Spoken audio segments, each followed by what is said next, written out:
Saudara-saudari yang terkasih, selamat jumpa kembali dalam Renungan Harian Vincenzian. Hari ini hari istimewa karena kita merayakan semua orang kudus. Jadi kita tidak mengenang hanya salah seorang kudus saja, entah dia terkenal atau tidak terkenal, tetapi semua orang kudus. Nah, tentu saja pada kesempatan ini kita juga bisa mengenang dan bersyukur atas santo pelindung kita masing-masing, ya, baik dalam baptisan maupun dalam sakramen krisma atau penguatan. Tetapi saya kira kita pada perayaan ini diajak untuk melihat para kudus, yaitu mereka yang sudah menang, ya, seringkali dikatakan begitu, dan sudah masuk di dalam kerajaan Allah. Ya. Tapi perlu kita perhatikan bahwa kerajaan Allah itu bukan hanya di akhirat. Ya. Kita percaya bahwa para kudus ini masuk kerajaan Allah karena selama mereka hidup di dunia, mereka sudah menghayati karakter-karakter yang sesuai untuk kerajaan Allah itu. Apa karakter-karakter itu? Nah, kita mendengar dalam Injil hari ini, Yesus mengungkapkannya, ya, yaitu dalam pembukaan khotbah di bukit. Khotbah di bukit itu adalah Injil Matius bab 5 sampai bab 7. Ini pembukaannya yang sering juga disebut sabda bahagia, ya. Ada 8 sabda bahagia.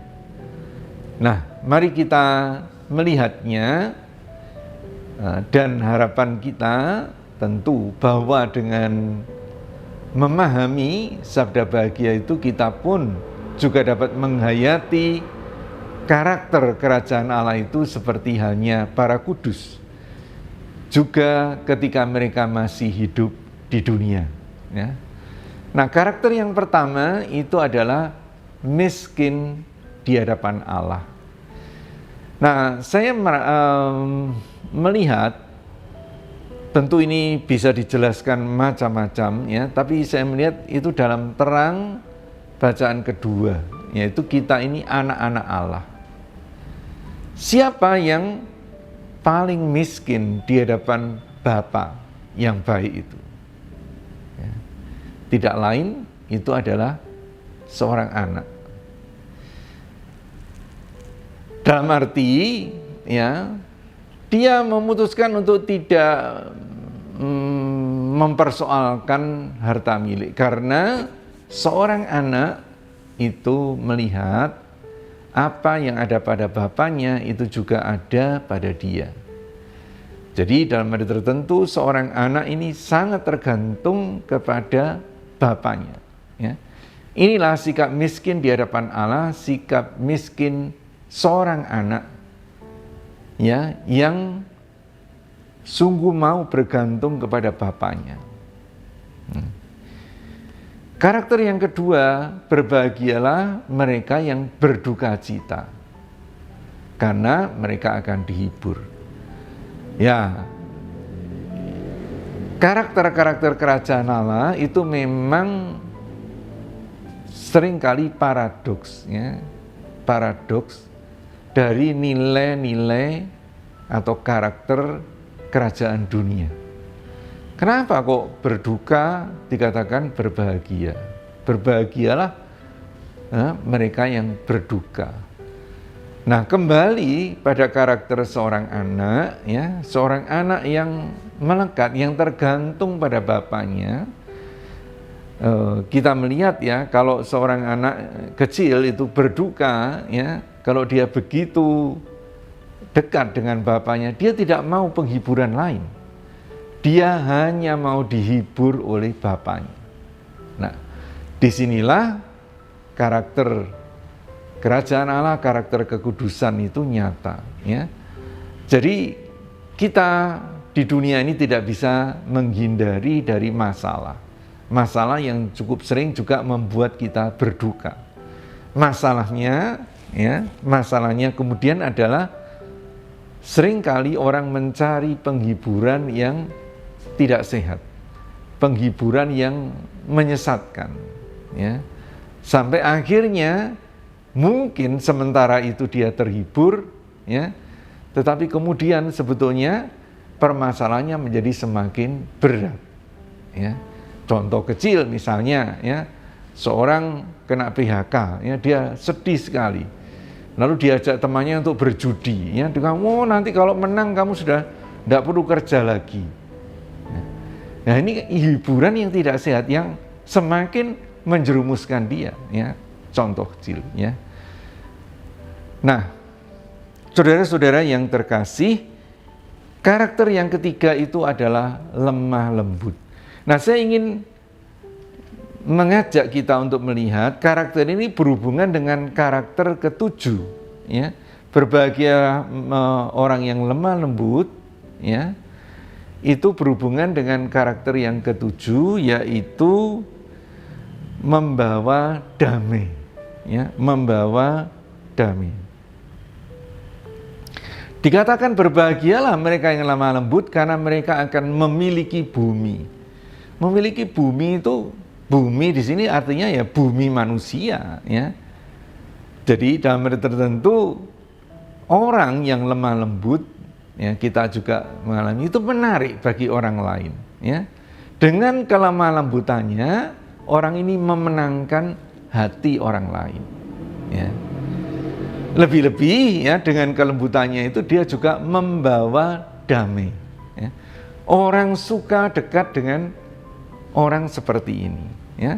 Bahkan, ya, kalau itu dimiliki seorang anak atau seorang remaja, seringkali, ya, kita bisa melihat rumah anak ini, karena biasanya kelembutan itu juga karakter keluarga, ya. Membawa damai itu juga karakter keluarga, ya.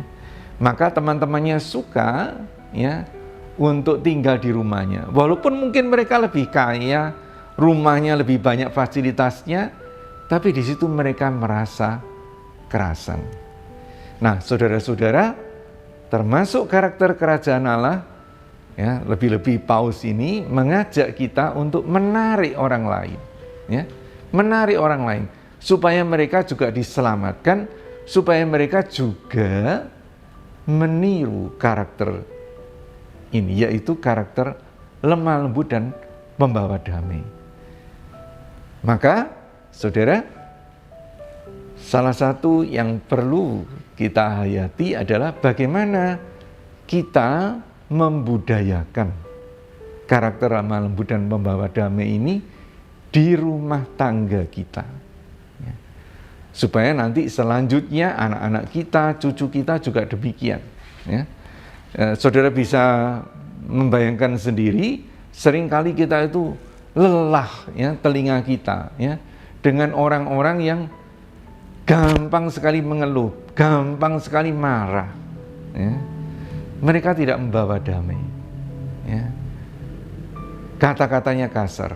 Nah, mari saudara, kita membangun kerajaan Allah juga di bumi ini dengan karakter lemah lembut dan membawa damai itu, ya.